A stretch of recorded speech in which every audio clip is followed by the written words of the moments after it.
감당할 수 있겠느냐? 누가 오든 말이다.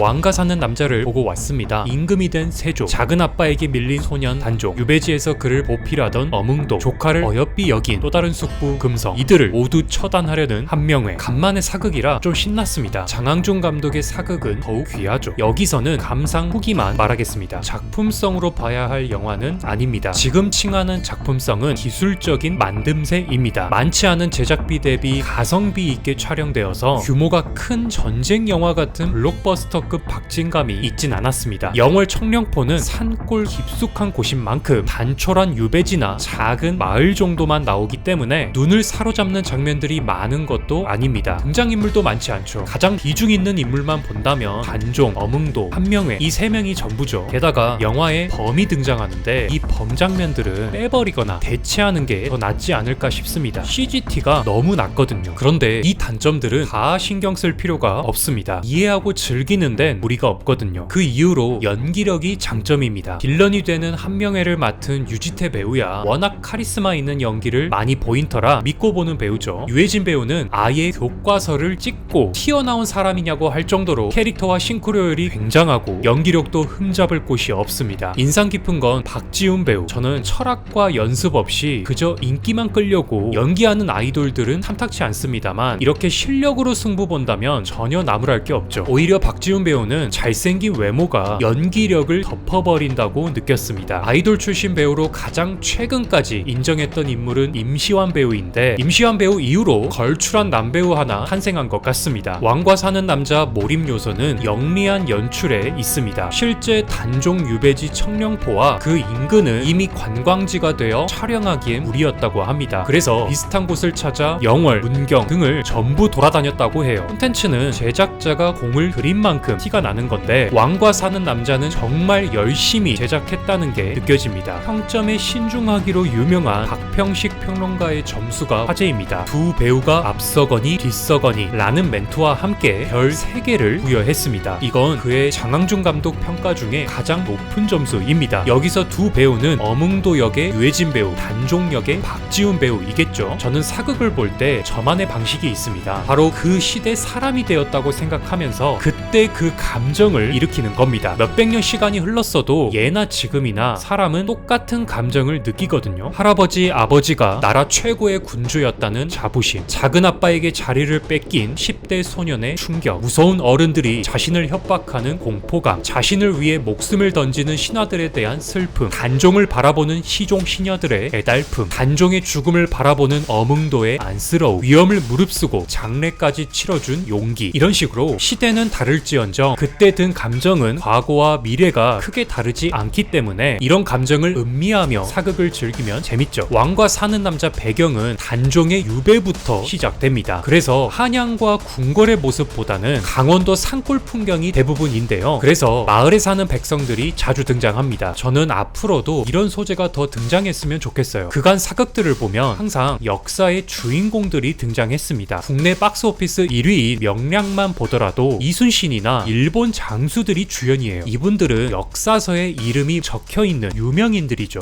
그런데 유명하지 않고 이름조차 알 수 없는 자들을 주인공으로 내세우는, 예를 들면 그 임진왜란이 발발하여 부산에 일본군이 상륙했는데 고니씨가 주인공이 아니라 휘하 병사 하나, 군관 하나가 주인공인 겁니다. 그런 일반인 눈으로 큰 역사를 바라보는 사극, 저는 앞으로 그런 작품이 나오면 좋겠습니다. 왕과 사는 남자에서 그런 역은 어뭉도입니다. 물론 그는 정사에도 이름이 나오니까 나름 유명인이죠. 그럼에도 단종에 비해선 사람들이 잘 몰랐을 겁니다. 하지만 위험을 무릅쓰고 단종의 시신을 수습, 장사까지 치러서 충의공까지 하사받은 실존 인물입니다. 영화에서는 단종을 보필한 여러 인물을 합친 캐릭터라 약간의 과장은 있지만 단종에게 중요한 영향을 끼친 건 분명합니다. 이런 게 포인트가 됩니다. 나라면 어땠을까? 나라면 할 수 있었을까? 신분 체계가 확실하던 시절 최고 넘버원인 왕이 친조카를 저렇게 저렇게까지 잡을 정도로 감시가 삼엄했을 텐데 그때 내가 단종을 도왔다면 내 감정은 어땠을까? 사람이니까 분명 본능적으로는 두려웠겠지. 내 집안 전체가 영모로 몰려서 다 죽을 수도 있으니까 분명 무서웠을 거야. 그런데 실제 어몽도는 어떻게 단종을 도울 수 있었을까? 공포를 이겨내는 그 내면의 힘은 과연 무엇일까? 이렇게 감상하다 보면 어느새 몰입해 있죠. 단종도 마찬가지입니다. 10살의 즉위, 13살의 유배, 16살의 사사. 그럼 제 머릿속은 제가 10살이던 때로 돌아가 있습니다. 물론 감히 저 같은 평민이 왕족과 맞먹을 순 없지만 10살은 한나라를 책임지기엔 너무 어린 나이죠. 그런데도 임금이 된 단종은 자신의 편이 너무 없었습니다. 아빠, 엄마, 할머니, 할아버지 다 돌아가시고 없었죠. 아빠가 당부한 신하들이 있지만 10살 꼬마에겐 가혹한 환경이었습니다. 단종은 서슬퍼런 어른들 아래 왕자리를 작은 아빠에게 양위했습니다. 그때 그 기분이 어땠을지 참으로 안타까우면서 무섭습니다. 하지만 역사에 만약은 없는 법. 현실은 수양대군이 피를 보았고 조카인 단종은 아예 유배를 떠납니다. 유배길에 지었던 시를 보면 눈물이 절로 납니다. 단종에게 죄라면 왕족으로 태어난 죄, 작은 아빠 잘못 만난 죄 뿐이겠죠. 10대 초반에 이 정도 시도 짓고 활쏘기도 능했기 때문에 요즘이면 영재 소리 들으며 승승장구했을 텐데 참으로 안타깝습니다. 어몽도는 이런 모든 안타까움을 한데 모은 캐릭터입니다. 기록에 의하면 단종 유배길에 온 백성들이 모여 통곡했다고 해요. 당시 사람들도 저 어린 것이 대체 무슨 죄가 있다고 먼 길을 가는지 안쓰러운 거죠. 왕과 사는 남자에서 범을 물리치는 장면이나 마을 사람들과 소통하며 온정을 나누고 한명회에게 호통치는 장면을 넣었던 건 제작진이 단종을 그저 무력한 아이로 본 게 아니라 한때 왕이었으며 총명하던 소년의 명예를 지켜주기 위함이죠. 이후 금성대군의 난도 흥미롭습니다. 실제로도 금성은 난을 크게 준비했던 건 맞지만 밀고에 의해 좌절됩니다. 영화처럼 군사를 진군시켰거나 단종이 탈출하다 걸렸거나 이런 건 실제로는 확인되지 않습니다. 그런데 사극을 볼 땐 실제 역사와 비교하는 것도 좋지만 왜 내용을 이렇게 구성했을지 추측해보는 것도 즐기는 방법입니다. 이 영화는 제작비가 많지 않았고 궁 밖의 이야기인 만큼 큰 볼거리를 넣기 어려웠을 겁니다. 그러나 다행히 금성대군이라는 봉기 직전까지 갔던 인물이 실존하니까 제작자 입장에서 이걸 가지고 절정을 꾸밀 수 있습니다. 연기력도 좋고 인물도 좋은 이준혁 배우까지 내세워서 아예 내전을 일으킬 것 같은 장면을 꾸민 건 역시 단종을 안쓰럽게 여기는 관객들 마음을 시원하게 긁어주려는 의도로 추측됩니다. 하지만 아무리 영화라도 결과를 바꿀 수는 없습니다. 금성과 단종이 사약을 받는 마무리. 하지만 단종의 죽음에 대한 기록들은 정확한 경위를 파악하기 어렵습니다. 역사가 승자의 기록이니까 단종에 대해 안 좋게 적었을 확률이 높아요. 영화의 결말도 숙종실록 그리고 여러 야사에서 전해지는 내용이라서 진실일 수도 아닐 수도 있습니다. 다만 세조는 단종에 관련된 모든 걸 제거하고 싶은 의도가 강하므로 단종 죽음이 편치 않았던 건 맞을 겁니다. 제작진은 여러 썰 중에 가장 시각적으로 탄탄하고 보는 우리들이 가장 슬퍼할 수 있는 내용을 선택한 것 같습니다. 영화 왕과 사는 남자를 본 여러분들의 감상은 어떠셨나요? 자유롭게 댓글로 적어주시고요. 구독과 좋아요도 부탁드리겠습니다. 감사합니다.